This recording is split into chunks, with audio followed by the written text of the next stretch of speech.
எத்தனை வருஷமா இந்த வேலை பார்த்துட்டு இருக்கீங்க? 9 வருஷம் சார். 9 வருஷமா வருஷம் நின்னுகிட்டே கம்ப்ளீட் வேலை ஆகி. பார்த்துட்டே இருக்கீங்க. ஆமா.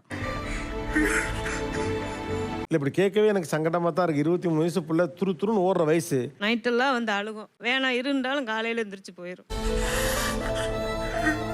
மூத்த பொண்ணு ஒன்று இருந்துச்சு. அது போன வருஷம் இறந்துருச்சு. அது ஒரு பொண்ணை என்கிட்ட விட்டுட்டு இறந்துருச்சு. அந்த பிள்ளையும் பார்த்துக்க. அந்த குழந்தைய வச்சுக்கிட்டு என்னால் ஒன்றும் பண்ண முடியும். அப்போ உங்க மாப்பிள்ளை அவரு மருமை அவர் அப்படி என் வீடு மக இறந்தோடனே அவர் வாழ்க்கையை பார்த்துட்டு போயிட்டார். அம்மா இல்லைன்னா வந்துட்டு லைஃபே மாறிடும். எத்தனை வயசு பிள்ளை? 6 வயசு பொண்ணு.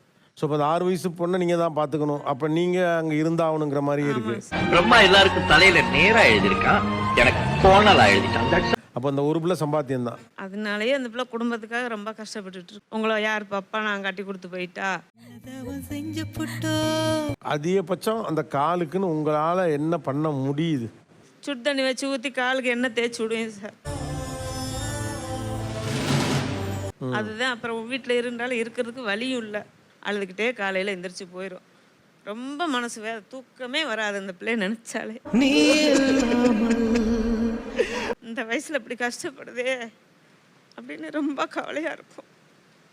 நிம்மதியே இருக்காது. அவங்க ஏசியில நிக்கிற சொல்றவங்க ஒரு சாக்ஸ் கொடுத்துருக்கலாம். இல்ல சார், அங்க வேலை பார்த்தவங்க சேலரி கொடுக்கறதே கஷ்டம். பணம் இருக்கும் மனிதரிடம் குணம் இருப்பதில்லை, குணம் இருக்கும் மனிதரிடம் பணம் இருப்பதில்லை. ஆக்சுவலா அந்த கடைக்கு வர கஸ்டமர் எல்லாருமே பர்ச்சேஸ் பண்ணிட்டு தான் போகணும். அப்படி ஒரு கஸ்டமர் பர்ச்சேஸ் பண்ணி போகாட்டினாலும் சம்பளத்துல பிடிச்சிருவாங்க அதை.